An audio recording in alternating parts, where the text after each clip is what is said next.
অন্তর্বর্তী সরকারের প্রধান প্রফেসর ইউনূস বারবার বলেছেন যে সামনে একটা উৎসবমুখর ভালো নির্বাচন যাতে হয়, সেই প্রতিশ্রুতি আমরা স্পষ্ট দেখতেই পাচ্ছি।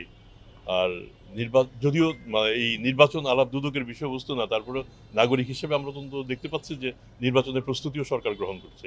ঠিক আছে, আমরা আশা করব নির্ধারিত সময় নির্বাচন হবে, এটা আমাদের প্রত্যাশা হবে। যদিও দুদক, তারপর স্যার আপনি নির্বাচন কমিশন দীর্ঘদিন আপনার অভিজ্ঞতা আছে স্যার, মাঠে কাজ করেছি, নির্বাচনের কাজ করেছি। কি মনে হয় স্যার, মানে নির্বাচন অনেকে বলতেছে ডিলে হবে, হওয়ার কোনো সুযোগ আছে কিনা, বা বিলম্বিত হওয়ার কোনো প্রথমত আমি যেহেতু গণক না, কাজেই আমি এখন পর্যন্ত যেটা আমি বুঝতে পারছি সেটা হচ্ছে নির্বাচন সময় মতোই হবে, একদম নির্ধারিত সময় নির্বাচন হবে আমার ধারণা।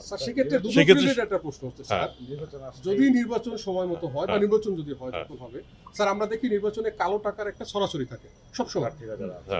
এই বিষয়ে দুদক অনেক সময় অনেক উদ্যোগ নিয়ে থাকে স্যার, আপনার কমিশন কালো টাকার সরাসরি বন্ধে নির্বাচনে কি কি ব্যবস্থা নিতে পারে বা কোনো হুঁশিয়ারিমূলক? তার আগে আমি ওই জায়গাটা থেকে সরে যেতে চাই, যদি নির্বাচন হয় না, নির্বাচন হবে। ওয়ালটন এখন দেশের সীমানা পেরিয়ে পৌঁছে গিয়েছে 50টিরও বেশি দেশে। ওয়ালটন, ঘরে ঘরে বিশ্বজুড়ে। নির্বাচন হলে টাকা পয়সার খরচটা একটু বেড়ে যায় বিভিন্ন কারণে, নির্বাচনী প্রচারণা, আমাদের দেশে ভোটার ক্রয় করারও একটা প্রবণতা আছে। আমরা যদি এই টাকা পয়সার যখন সরবরাহ বাড়ে, দুইটা দিক, একটা হচ্ছে ডিমান্ড সাইড, একটা হচ্ছে সাপ্লাই সাইড। এখন ভোটার তো কিছু টাকা চাবেই, কিছু একটা বেনিফিট চাবেই, তো আমাদের আসলে বন্ধ করতে হবে সাপ্লাই সাইডটা। তো সাপ্লাই সাইডটা কারা বন্ধ করবে? যারা টাকা সরবরাহ করে। তো সেক্ষেত্রে আমাদের ব্যাংকিং ইন্টেলিজেন্স আছে, আমাদেরও কিছু ভূমিকা আছে। আমরা চেষ্টা করব যতটা সম্ভব নিয়ন্ত্রণে রাখা যায়, যতটা সম্ভব আমাদের সবাইকে, এটা শুধু সাংবাদিকদেরও দায়িত্ব আছে। কোনো জায়গাতে যদি বেশি টাকা খরচ হয় সেটা আমাদের চোখে পড়তে হবে। তারপর যারা নির্বাচনে যারা প্রার্থী হবেন তারা তো তাদের সম্পদ বিবরণ, তাদের সব কিছু দেবেন।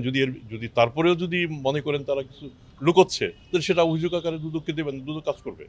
আমরা এর আগেও কাজ করেছি এবং আমার মনে হয় এটাতে প্রশ্নটা করে ভালো করেছেন, কারণ হুট করে দেশে টাকার পরিমাণ, অবৈধ টাকার পরিমাণ বেড়ে যাবে এবং তাতে সেটা এক পর্যায়ে মুদ্রাস্ফীতিও তৈরি করতে পারে। কাজে আমাদের সতর্ক থাকতে হবে আগে থেকেই।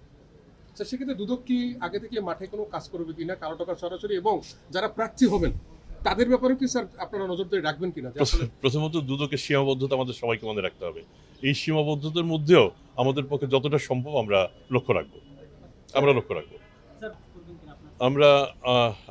আমরা প্রথমত হলফনামা দাখিল করার পরে সময় হাতে থাকে খুব কম, এটা পরীক্ষা করাটা একটু সময় সাপেক্ষ ব্যাপার। আমার মনে হয় মিডিয়ায় আমাদের এই কাজটা করতে পারে। কারো যদি শুরুতেই দাখিল করার সময় আপনাদের মনে হয় যে অবিশ্বাস্য রকম কম সম্পদ দাখিল করা হয়েছে এবং বাস্তবে তার সম্পদ অনেক বেশি, এটার সাথে সাথে আপনারা রিপোর্ট করবেন, আমরা আমাদের মতো করে কাজ শুরু করব। আপনারা কি কালো টাকা বন্ধে কোনো সুপারিশনামা নির্বাচন কমিশনে বা রাষ্ট্রের কাছে দিবেন? প্রথমত কালো টাকা গ্রহণযোগ্য টাকা নয়, এটা তো রাষ্ট্র একাধিকবার বলেছে। যে কাজে আমরাও কালো টাকার পক্ষে কোনো কথা বলার কোনো কারণ নেই।